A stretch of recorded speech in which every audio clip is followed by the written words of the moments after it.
Law of constant proportion के लिए ये क्वेश्चन भी बहुत इंपॉर्टेंट है, मोस्ट इंपॉर्टेंट क्वेश्चन है, कई बार पूछा गया और इवन कॉम्पिटिटिव एग्जाम्स में भी आता है ये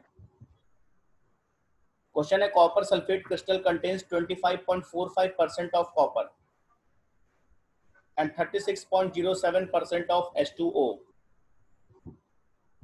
If the law of constant proportion is true, calculate the weight of copper required to obtain 40 gram of crystalline copper sulfate. कैसे करेंगे आप बताइए पहले।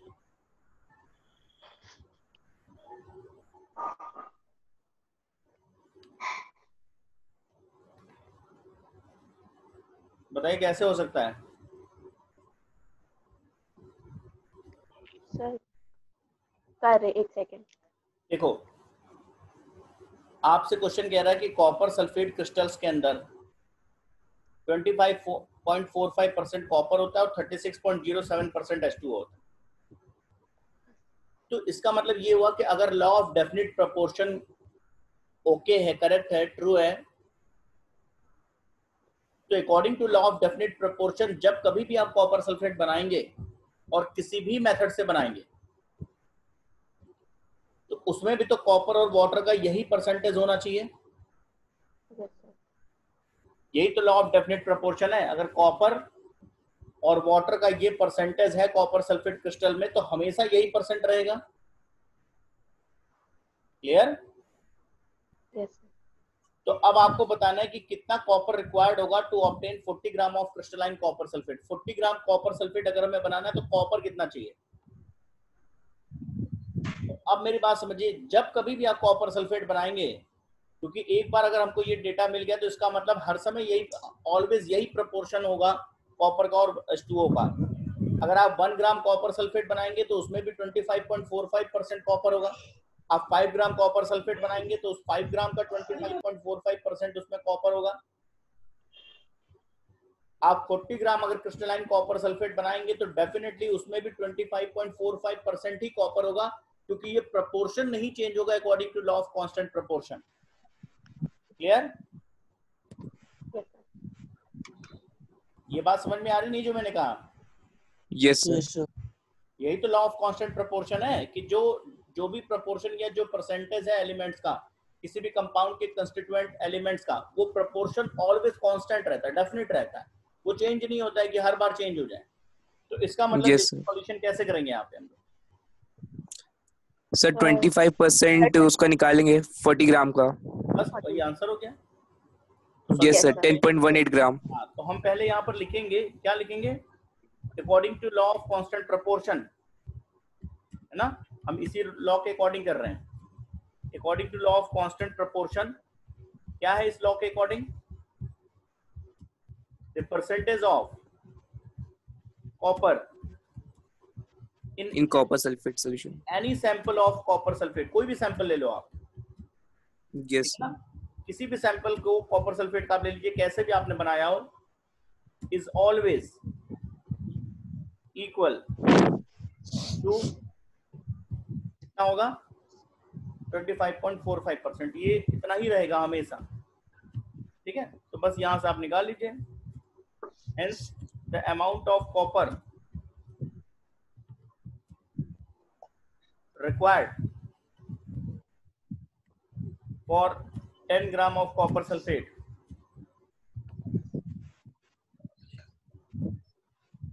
निकाल लीजिए आप। 40 ग्राम ऑफ कॉपर सल्फेट। अच्छा ठीक है, for 40 gram of copper sulphate is equal to क्या होगा? ये 25.45% ऑफ 40 ग्राम। ठीक है ना, इसका परसेंटेज निकाल लेंगे। अब इसका परसेंट जरा निकालिए, कितना आएगा सर? 10.18। इसका जब परसेंटेज निकालेंगे तो 10.18 ग्राम। बस यही आंसर हो। ठीक है, यस सर। क्लियर हो गया? Yes sir. अगर मान लीजिए हमें वाटर का अमाउंट पूछता कि वाटर कितना प्रेजेंट होगा इस 40 ग्राम कॉपर सल्फेट में, सर माइनस कर देंगे। नहीं माइनस क्यों कर देंगे? कॉपर सल्फेट में तो और चीजें होंगी ना, कॉपर सल्फर होगा, ऑक्सीजन होगा। यस सर, तो सर 36% निकाल लेंगे। हाँ, आप इसी से आएंगे 0.07%। क्योंकि 36.07% अगर वाटर किसी एक सैंपल में है तो हर सैंपल में यही होगा। तो वाटर का अमाउंट भी अगर मान लीजिए क्वेश्चन में चेंज करके आप किसी कॉम्पिटिटिव एग्जाम में जा रहे हो, वहां पर डेटा थोड़ा सा बदल दिया तो आप कर लेंगे। वाटर का अमाउंट पूछा तो आप वाटर बता देंगे। ठीक है, यस सर। क्लियर हो गया? ये बहुत इंपॉर्टेंट क्वेश्चन, छोटा सा क्वेश्चन है लेकिन इंपॉर्टेंट है कॉम्पिटिटिव एग्जाम के लिए। इसमें कोई प्रॉब्लम है जो होमवर्क दिया था मैंने? इसमें कोई क्वेश्चन पूछना है आपको? No sir. नहीं, आगे बढ़ाए? Yes sir. चलिए, अब नेक्स्ट लॉ है हमारा लॉ ऑफ मल्टीपल प्रोपोर्शन। हमने दो इंपॉर्टेंट लॉ डिस्कस कर लिए, law of conservation of mass and number 2 is law of definite proportion या constant proportion. Third one is law of multiple proportion. very important law है ये, और उन दोनों से थोड़ा सा डिफिकल्ट है, बहुत थोड़ा सा। ठीक है, तो बहुत ध्यान से पढ़िएगा इसे। सबसे पहला 1 मार्क्स के लिए क्वेश्चन, थ्योरेटिकल क्वेश्चन। लॉ दिया किसने? तो ये लॉ किसका है? डाल्टन का लॉ है, John Dalton. Law of constant proportion किसका लॉ था? प्राउस्ट। जोसेफ प्राउस्ट का। Law of conservation of mass किसका है? एंटोनी लवॉइसियर। ठीक है ना, तो ये सब रिकॉल करते रहिए। Yes sir. अब लॉ क्या है जरा समझते हैं। लॉ का लैंग्वेज क्या है वो समझने से पहले एक एग्जांपल के थ्रू आपको समझाते हैं ये लॉ कहता क्या है। लॉ ऑफ मल्टीपल प्रोपोर्शन ये कहता है कि सपोज हमारे पास 2 एलिमेंट्स हैं ए एंड बी। आप मान लीजिए आपके पास 2 एलिमेंट हैं ए और बी, और ये ए और बी आपस में कंबाइन करते हैं, और कंबाइन करके वो प्रोडक्ट या कंपाउंड एक से ज्यादा बनाते हैं। यानी इनके आपस में कंबाइन करने से एक से ज्यादा कंपाउंड ये बना सकते हैं। सपोज इनका एक कंपाउंड बनता है ए बी, इसी ए और बी का एक कंपाउंड बनता है ए बी टू मान लेते हैं। सपोज इन्हीं ए और बी को एक कंपाउंड बनता है ए टू बी। तो 3 डिफरेंट कंपाउंड्स बना रहे हैं, वही ए और बी हैं लेकिन वो 3 डिफरेंट कंपाउंड्स बना रहे हैं। A B, A B two, A two B, या 3 से भी ज्यादा बना सकते हैं। कैसे? कार्बन मोनोऑक्साइड का फॉर्मूला क्या है?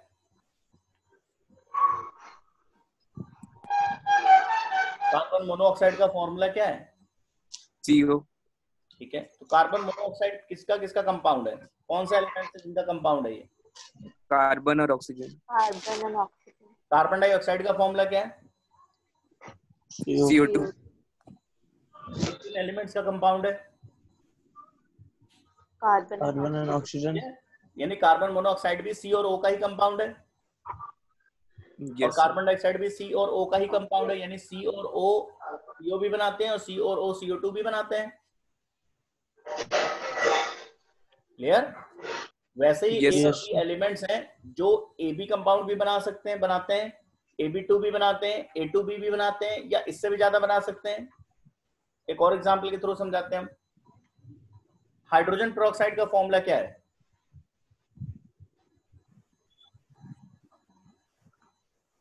हाइड्रोजन पेरोक्साइड नहीं पढ़ा है? नहीं सर, नहीं था। H2O2। यस सर, ठीक। इसका कंपाउंड है ये H एंड O का। वाटर का फॉर्मूला H2O। इसका कंपाउंड है सर हाइड्रोजन एंड ऑक्सीजन। तो वही हाइड्रोजन और ऑक्सीजन का एक कंपाउंड H2O2 है, और वही हाइड्रोजन और ऑक्सीजन का एक कंपाउंड H2O2 है। ठीक है, ऐसे law of multiple proportion use होता है। बात समझ में आई? पहले यूज कहाँ करना है ये क्लियर होगा। लॉ ऑफ मल्टीपल प्रोपोर्शन वहां पर हमें यूज करना है, या वहां पर यूज होगा जहां पर 2 एलिमेंट होंगे और वो दो या दो से ज्यादा कंपाउंड्स बना सकते होंगे या बना रहे होंगे। क्लियर? अब ऐसे केसेस में मल्टीपल प्रोपोर्शन कहता क्या है? ए और बी का जो कंपाउंड ए बी है, जो फर्स्ट कंपाउंड है, उसमें आप ये फाइंड कर लो कि एक डेफिनेट अमाउंट ऑफ ए के साथ कितना अमाउंट बी का कंबाइंड है। ए के एक फिक्स्ड अमाउंट, एक पर्टिकुलर अमाउंट के साथ बी का कितना अमाउंट यहां पर कंबाइंड है, बॉन्डेड है, वो नोट कर। डेफिनेट अमाउंट कुछ भी कर सकते हैं। मान लीजिए हमारे मन में आ गया हम 10 ग्राम ऑफ ए के साथ कितना बी बॉन्डेड है वो नोट करेंगे। ठीक है, तो हमने नोट किया कि 10 ग्राम ऑफ ए के साथ x ग्राम बी बॉन्डेड है, सपोज। क्लियर? किसमें? कंपाउंड नंबर 1 में, ए बी में। कंपाउंड नंबर 1 में आपने फाइंड किया कि 10 ग्राम ऑफ ए के साथ x ग्राम बी के बॉन्डेड है। अब दूसरे कंपाउंड में आप चले जाइए AB2 में, और इस दूसरे कंपाउंड AB2 में भी आप यही फाइंड करिए कि इस 10 ग्राम ऑफ ए के साथ AB2 के अंदर 10 ग्राम ऑफ ए के साथ कितना बी बॉन्डेड है। मान लेते हैं कि AB2 वाले में 10 ग्राम ए के साथ y ग्राम बी कंबाइंड है या बॉन्डेड है। ठीक है, फिर आप तीसरे कंपाउंड में नोट करिए A2B में वही, यानी 10 ग्राम ऑफ ए के साथ कितना बी बॉन्डेड है। सपोज तीसरे कंपाउंड में 10 ग्राम ऑफ ए के साथ बी का 100 ग्राम बॉन्डेड है। ठीक, मतलब आपने किया क्या? आपने ये किया कि जो भी कंपाउंड्स थे ए और बी के, उन सभी कंपाउंड्स में किसी एक एलिमेंट का एक कॉमन मास सेलेक्ट कर लिया। वो कॉमन मास आप 10 ग्राम सेलेक्ट कर लो, 5 ग्राम सेलेक्ट कर लो, 1 ग्राम सेलेक्ट कर लो, 100 ग्राम सेलेक्ट करो, ये आपकी चॉइस। किसी एक एलिमेंट, यहां पर हमने एलिमेंट ए लिया, किसी एक एलिमेंट के कॉमन मास को सेलेक्ट कर लिया, और बार बार ये देखो हर कंपाउंड में कि उस कॉमन मास ऑफ ए के साथ बी का कितना अमाउंट बार बार कंबाइन कर रहा है। एक बार x ग्राम बी कंबाइन कर रहा है, एक बार y ग्राम कर रहा है, एक बार z ग्राम कर रहा है। तो लॉ ऑफ मल्टीपल प्रोपोर्शन कहता है कि ये x, y और z का जो रेशियो होगा ये होल नंबर में मल्टीपल्स में होगा। यही लॉ ऑफ मल्टीपल प्रोपोर्शन, यानी x, y और z के बीच का जो आपस का रेशियो होगा ये एक दूसरे के मल्टीपल्स होंगे, होल नंबर रेशियो होगा। जैसे 1:2:3 हो सकता है, 1:3:5 हो सकता है। इसमें कोई फ्रैक्शनल वैल्यू या फ्रैक्शनल रेशियो नहीं मिलेगा। ये रेशियो 1:2.5 1.75 इस तरह से नहीं मिलेगा, ये 1.65। क्लियर? कहना क्या है हमें? If two elements A and B combine with each other to form more than one compounds, then the ratio between masses of one element which combines with a fixed mass of other element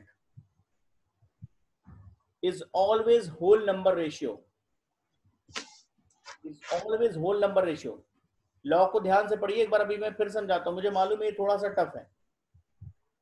If two elements can combine to form more than one compound, then the masses of one element that combine with the fixed mass of other element are in the ratio of whole numbers, या उनके बीच का ratio whole number होगा। ये law है।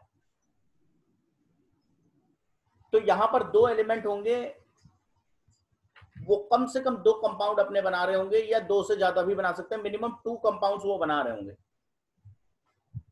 उन दोनों compound में, दोनों में से किसी एक एलिमेंट को आप सेलेक्ट कर लीजिए, आपकी मर्जी। ए को हमने सेलेक्ट किया है, आप बी को सेलेक्ट कर लीजिए। किसी एक एलिमेंट को सेलेक्ट करके और उसका एक कोई मास आप अपने मन में सेलेक्ट कर लीजिए, 1 ग्राम, 2 ग्राम, 10 ग्राम, 5 ग्राम, 100 ग्राम, 50 ग्राम, जो भी। किसी पर्टिकुलर, किसी एक एलिमेंट के एक पर्टिकुलर मास से दूसरा एलिमेंट का कितना मास बार बार कंबाइन कर रहा है, ये बस नोट करना है। और उस दूसरे एलिमेंट के मास के बीच में रेशियो फाइंड करना, वो रेशियो होल नंबर रेशियो आना चाहिए। यही लॉ ऑफ मल्टीपल प्रोपोर्शन है। एग्जांपल के थ्रू मैं समझाता हूं इसको। सपोज हमारे पास 2 एलिमेंट्स हैं, हाइड्रोजन एंड ऑक्सीजन, या कार्बन मोनोऑक्साइड और CO2 का एग्जांपल बता देते हैं, ये आपको क्लियर है। हमारे पास दो एलिमेंट है सी और ओ, कार्बन और ऑक्सीजन। इन्होंने दो कंपाउंड बनाए। इनका पहला कंपाउंड है कार्बन मोनोऑक्साइड CO और इनका दूसरा कंपाउंड है कार्बन डाइऑक्साइड यानी CO2। ठीक है, अब जरा CO में देखिए, CO में एक कार्बन है एक ऑक्सीजन है। कार्बन का एटॉमिक मास कितना होता है?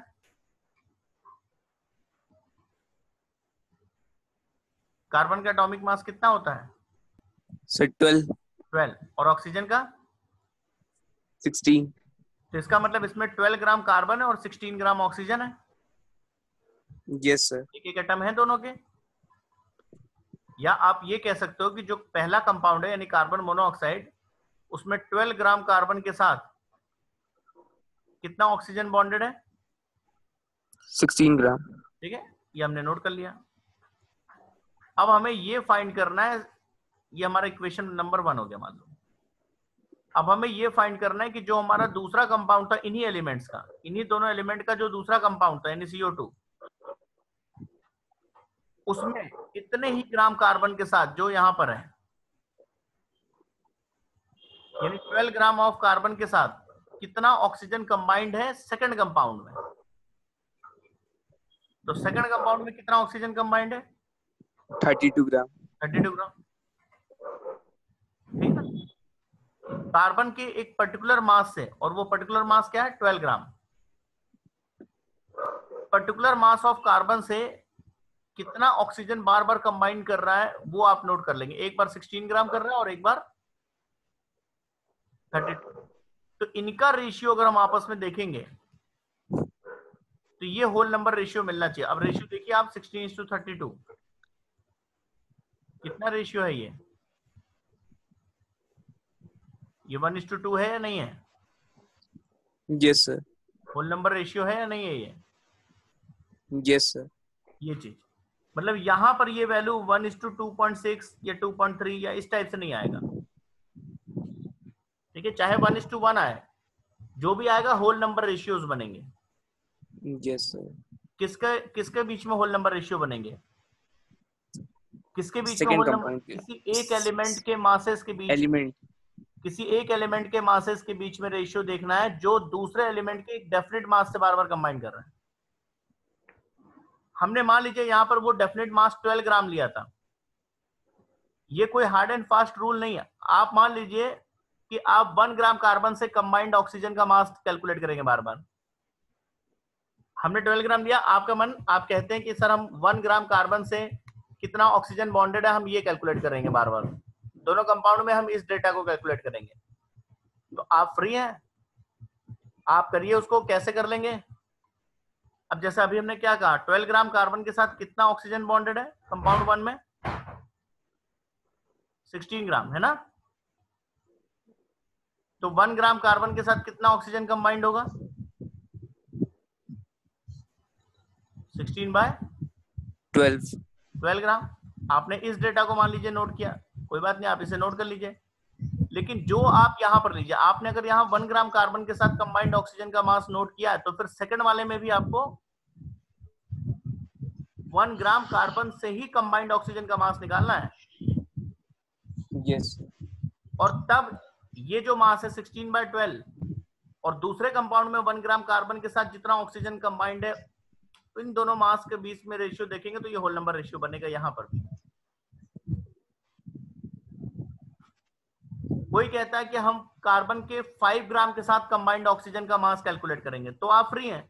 आप 5 ग्राम कार्बन के साथ कितना ऑक्सीजन कंबाइन कर रहा है आप ये नोट करो, तो फिर हर कंपाउंड में यही नोट करना फिर,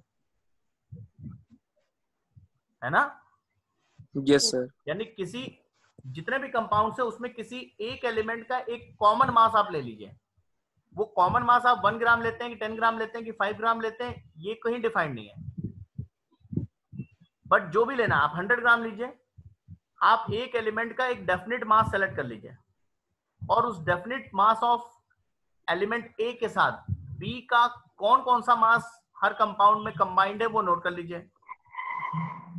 फिर आप बी के मासेस के बीच में रेशियो देखेंगे तो ये होल नंबर रेशियो बनना चाहिए। क्लियर हो गया?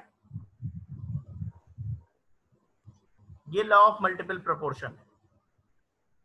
एक और Yes, sir. एग्जांपल के थ्रू समझाते हैं, आपको और समझ में आ जाएगा। एक एग्जांपल हम और देते हैं इसमें। सपोज हमारे पास नाइट्रोजन और ऑक्सीजन है, और ये जो नाइट्रोजन और ऑक्सीजन है इनके बहुत सारे कंपाउंड्स ये आपस में कंबाइन करके बनाते हैं। उन कंपाउंड्स की हम लिस्ट आपको दे रहे हैं। ये दो एलिमेंट्स हैं, इन्होंने आपस में कंबाइन करना शुरू किया और पहला कंपाउंड बनाया N2O, दूसरा कंपाउंड बनाया NO, तीसरा कंपाउंड बनाया NO2, चौथा कंपाउंड बनाया N2O5। अब ये जो चारों कंपाउंड है ये किसके कंपाउंड है? N और O के ही कंपाउंड है ना। ये सब नाइट्रोजन ऑक्सीजन के कंपाउंड है। इसमें करना क्या है कि एक डेफिनेट मास ऑफ N के साथ O का कितना कितना मास कंबाइंड है अलग अलग कंपाउंड में, वो नोट कर लीजिए, और फिर O के मासेस के बीच में रेशियो देखेंगे तो वो होल नंबर रेशियो बनना चाहिए। या फिर ये आपकी चॉइस है, आप ये भी कर सकते हैं कि एक डेफिनेट मास ऑफ O के साथ N का कितना मास कंबाइन कर रहा है अलग अलग कंपाउंड में, वो नोट कर लें, और N के मासेस के बीच में रेशियो देखेंगे तो ये होल नंबर रेशियो होना चाहिए। आप किसी भी एक एलिमेंट को फिक्स कर लेंगे, चाहे आप N का एक डेफिनेट मास फिक्स कर लें, चाहे आप O का एक डेफिनेट मास फिक्स कर लें। ठीक है? Yes, sir. ऐसा कोई रूल नहीं कि हम N का ही कोई डेफिनेट मास सेलेक्ट करेंगे। आप O का कोई डेफिनेट मास सेलेक्ट कर लीजिए और उसके साथ N के कंबाइंड मासेस नोट करते जाइए अलग अलग कंपाउंड्स में, फिर उनके बीच का रेशियो देखेंगे वो होल नंबर होगा। ठीक है? अब यहाँ बताते हैं आपको। N2O में कितना N है, नाइट्रोजन कितना ग्राम है? नाइट्रोजन का एटॉमिक वेट होता है 14। 14, तो N2 मतलब 28, 28 ग्राम नाइट्रोजन है। तो इसका मतलब यहाँ पर अगर हम देखेंगे तो 28 ग्राम नाइट्रोजन है और उसके साथ कितना ऑक्सीजन कंबाइंड है? 16 ग्राम। आपने ये डेटा नोट कर लिया। Yes. ठीक है? सेकंड कंपाउंड में आते हैं, NO में। NO में नाइट्रोजन कितना है? 14 ग्राम। 14 ग्राम, और उसके साथ कंबाइंड ऑक्सीजन कितना है? 16 ग्राम। 16 ग्राम। ठीक है, ये भी सही है। थर्ड वाले में कितना नाइट्रोजन है? 14 ग्राम। 14 ग्राम, और उसके साथ कंबाइंड ऑक्सीजन कितना है? 32 ग्राम। 32 ग्राम। ये डेटा थर्ड के लिए है, नोट कर लिया। ठीक है, ठीक। फोर्थ नाइट्रोजन कितना है? 28 ग्राम। 28 ग्राम, और इसके साथ कंबाइंड ऑक्सीजन कितना है? 80 ग्राम।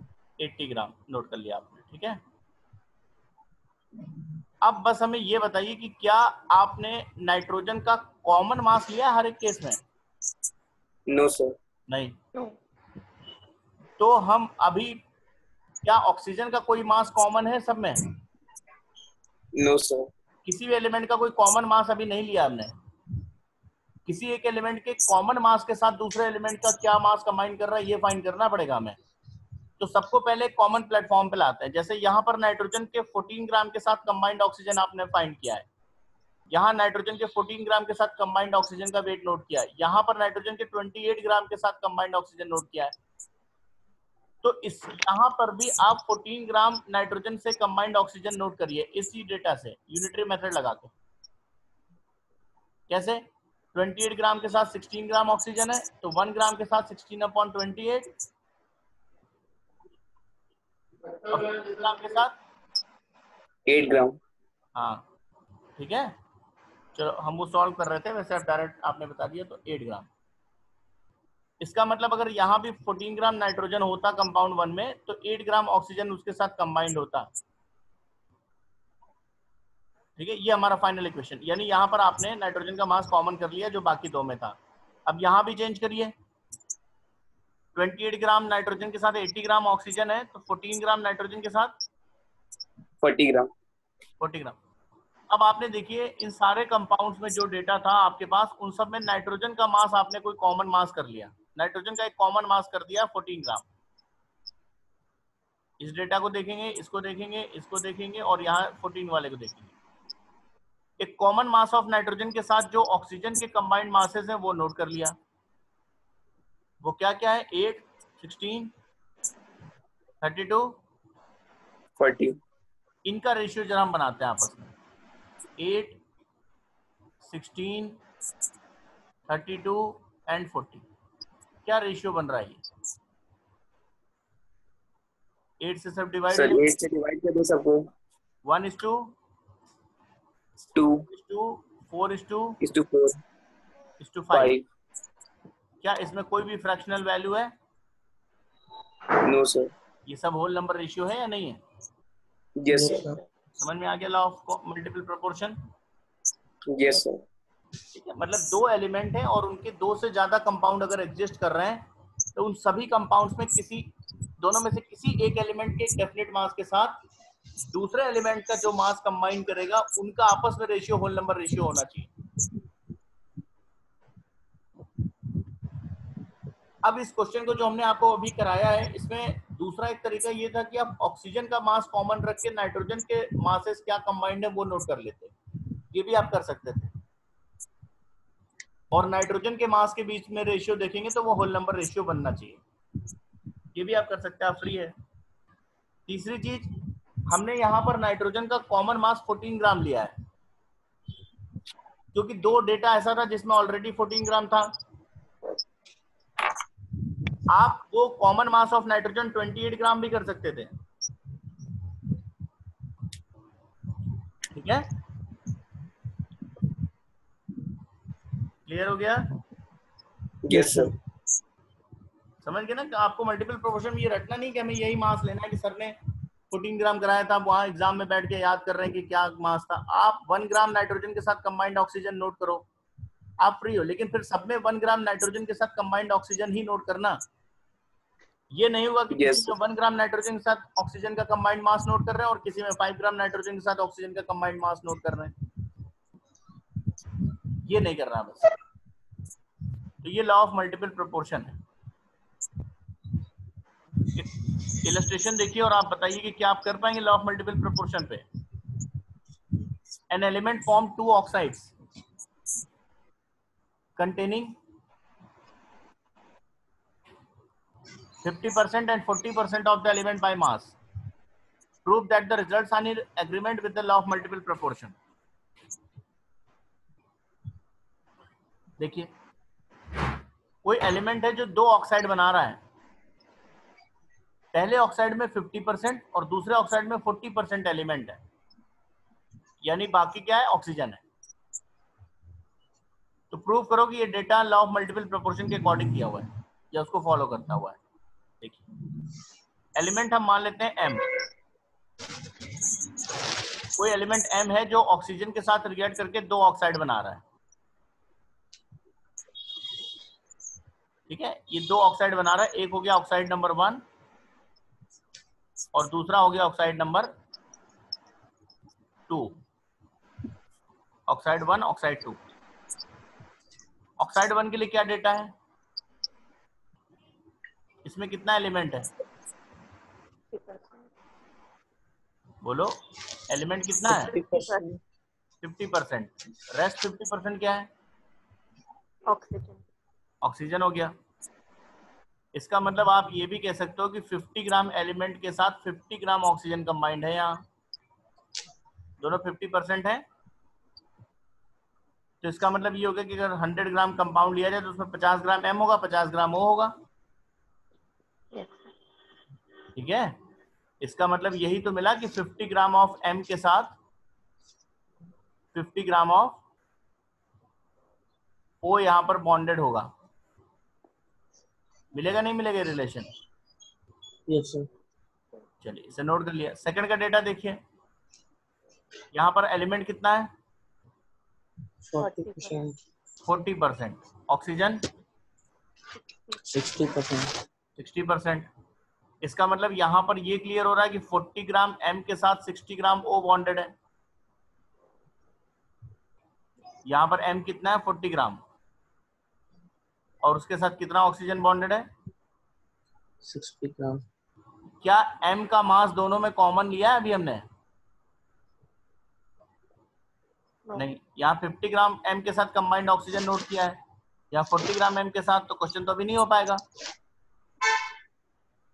यूनिटरी मेथड के थ्रू यहाँ ये फाइंड करें कि 1 ग्राम m के साथ कितना O बॉन्डेड है, तो इट विल बी 60/40, यही होगा।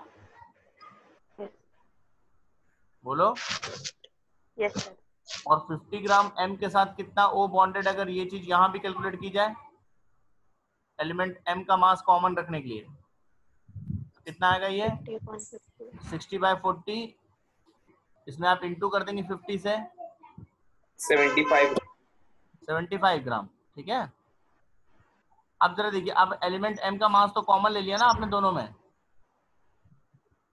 उसी 50 ग्राम m के साथ यहाँ 50 ग्राम O बॉन्डेड है कंपाउंड 1 में, और उसी 50 ग्राम m के साथ कंपाउंड 2 में 75 ग्राम O कंबाइंड है। तो O के मासेस का रेशियो क्या बना जो कॉमन मास ऑफ m के साथ रिएक्ट कर रहा है? आप स्टेटमेंट लिखेंगे ratio between masses of oxygen atom that combines with a definite mass, और वो डेफिनिट मास क्या है 50 gram of element m। 50 gram element m के साथ ऑक्सीजन का जो मास कंबाइन कर रहा है उनका रेशियो क्या बनेगा 50/75, ये बनेगा। Yes, sir. 25 से इसे डिवाइड करें तो ये रेशियो बनता है 2:3। 3. तो क्या ये होल नंबर्स हैं या नहीं है? Yes. 2 भी होल नंबर है, 3 भी होल नंबर है। कोई फ्रैक्शनल रेशियो तो आया नहीं इनके बीच में, बोलो। नहीं सर, नहीं आया। तो लॉ कंफर्म हो गया, इसका मतलब जो डेटा है वो लॉ के अकॉर्डिंग है। यस सर, समझ गए? यस सर, इसका रिवर्स भी आप कर सकते थे। रिवर्स क्या कर सकते थे कि ऑक्सीजन के कॉमन मास के साथ कितना m कंबाइंड है ये नोट कर लेते दोनों में, यस सर, और फिर m के मासेस का रेशियो आपस में देखते होल नंबर रेशियो बनना चाहिए था। ठीक है, यस सर। नोट कर लीजिए इसे।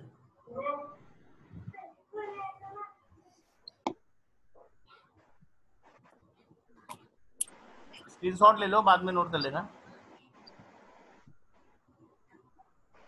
ठीक है। Yes sir, yes sir. अब अगला क्वेश्चन देखिए।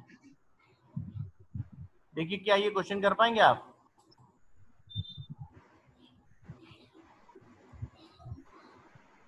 Two oxides of lead were separately reduced to metallic lead by heating in a current of hydrogen, and the following data obtained.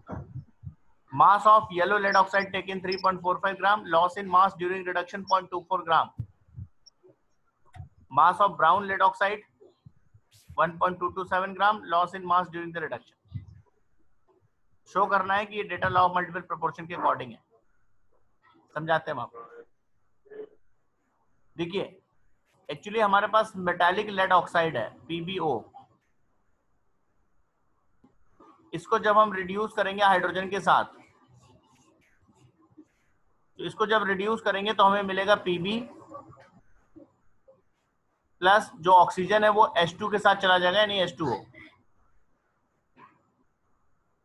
ठीक है, ये प्रोसेस हो। अब देखो जब PbO का रिडक्शन होगा तो ये किस में चेंज होगा? Pb में। तो क्या चीज PbO से निकल गया? ऑक्सीजन। Oxygen. जो ऑक्सीजन निकल गया उसी का लॉस होगा। यस सर, इसका मतलब जो लॉस इन मास दिया हुआ है वो इनडायरेक्टली ऑक्सीजन का मास है उस PbO के अंदर।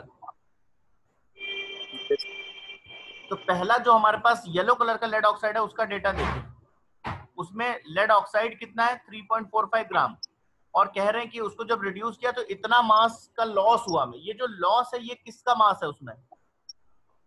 ऑक्सीजन। इसका मतलब जो हमारा सैंपल PbO का दिया हुआ है उसमें ऑक्सीजन 0.24 ग्राम था, इसी का लॉस हुआ। तो इसका मतलब इसमें Pb कितना था? सर PbO सर 3.69 ग्राम था। 3.69 क्यों? 3.45 था ना PbO।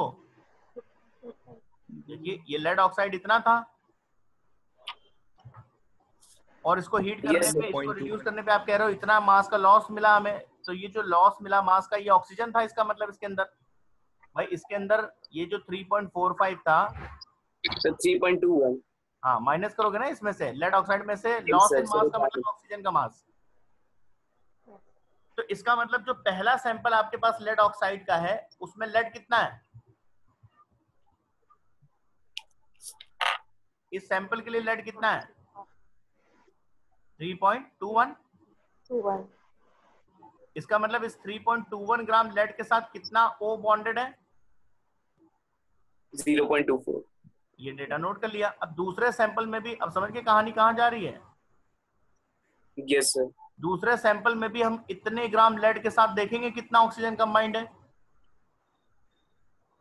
और फिर दोनों ऑक्सीजन के मास का रेशियो आपस में देखेंगे होल नंबर रेशियो है कि नहीं है।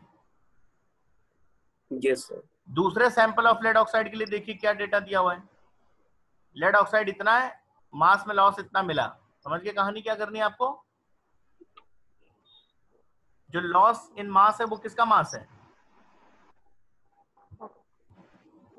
ये ऑक्सीजन का अमाउंट है उस लेड ऑक्साइड में। तो 1.227 माइनस 0.16 करोगे तो लेड का मास यहाँ क्लियर हो जाएगा। कितना आएगा? 1.227 माइनस 0.16। सर ये ब्राउन ऑक्साइड कौन सी है?